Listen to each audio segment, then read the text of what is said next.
Shalom, selamat pagi Bapak Ibu Saudara-saudariku yang terkasih di dalam Tuhan Yesus Kristus. Kita berjumpa kembali di dalam Renungan Pagi Embun Surgawi. Mari kita akan bersama-sama merenungkan kebenaran firman Tuhan pada pagi hari ini dengan tema bersyukur kepada Allah karena kebaikannya. Bersyukur kepada Allah karena kebaikannya.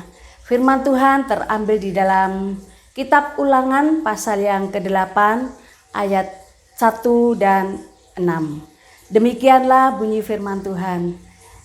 Segenap perintah yang kusampaikan kepadamu pada hari ini haruslah kamu lakukan dengan setia, supaya kamu hidup dan bertambah banyak, dan kamu memasuki serta menduduki negeri yang dijanjikan Tuhan dengan sumpah kepada nenek moyangmu.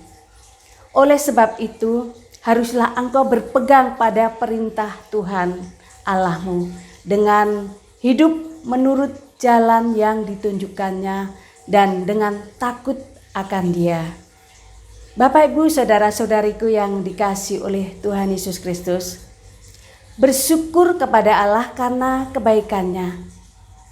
Manusia tidak bisa hidup sebagai makhluk ciptaan yang sungguh bisa mencukupi keperluannya sendiri. Pada hakikatnya, hidup manusia hanya bergantung kepada sabda ilahi, yaitu firman Allah. Kita harus bersyukur kepada Allah, karena Allah begitu baik bagi kita. Seperti pujian, betapa baiknya Engkau Tuhan.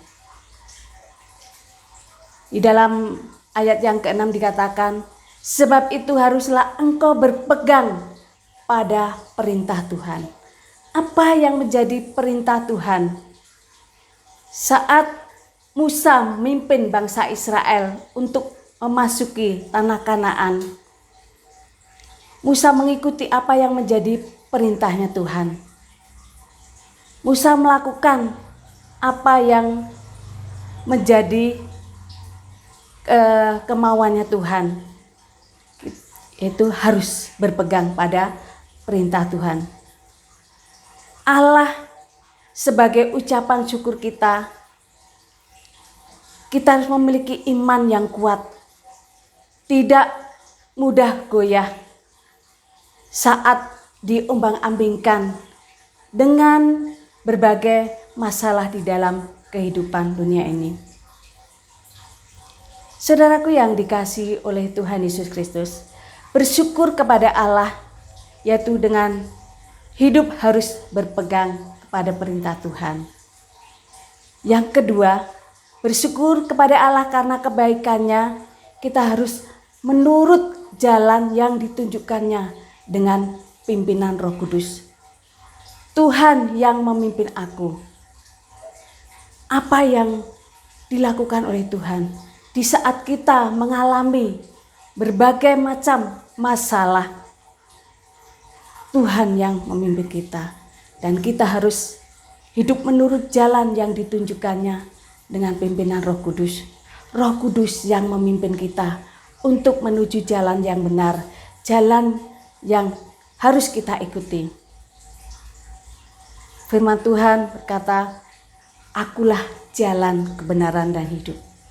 Tak ada seorang pun sampai kepada Bapa kalau tidak melalui aku.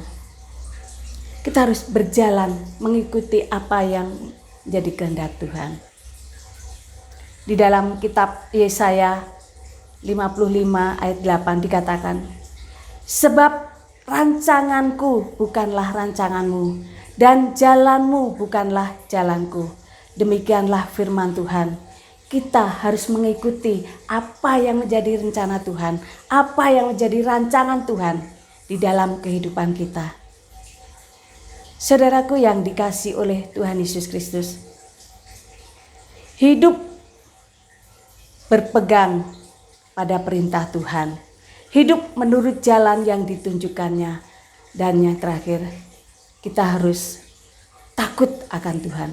Hidup dengan takut akan Tuhan. Takut akan Tuhan untuk kita senantiasa tekun, taat, setia kepada Tuhan. Tuhan dengan setia memimpin kita agar hidup kita bertambah banyak, artinya menghasilkan buah. Apa yang menjadi buah di saat kita mengucap syukur kepada Tuhan? Kita mempersembahkan jiwa-jiwa baru kepada Tuhan. Bahkan hidup kita bertumbuh, berbuah, dan menghasilkan hal-hal yang bermanfaat. Saudaraku yang dikasihi oleh Tuhan Yesus Kristus, mari kita serahkan hidup kita ke dalam tangan kuasa Tuhan. Kita memiliki iman yang kuat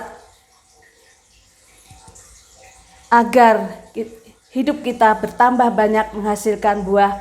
Kita harus memiliki pengharapan bahwa iman tidak akan berakhir dengan sia-sia.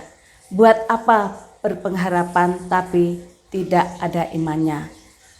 Iman adalah dasar dari segala sesuatu yang kita harapkan dan bukti dari segala sesuatu yang tidak kita lihat. Ibrani 11 ayat yang pertama. Biarlah Tuhan Yesus memberkati kita. Amin.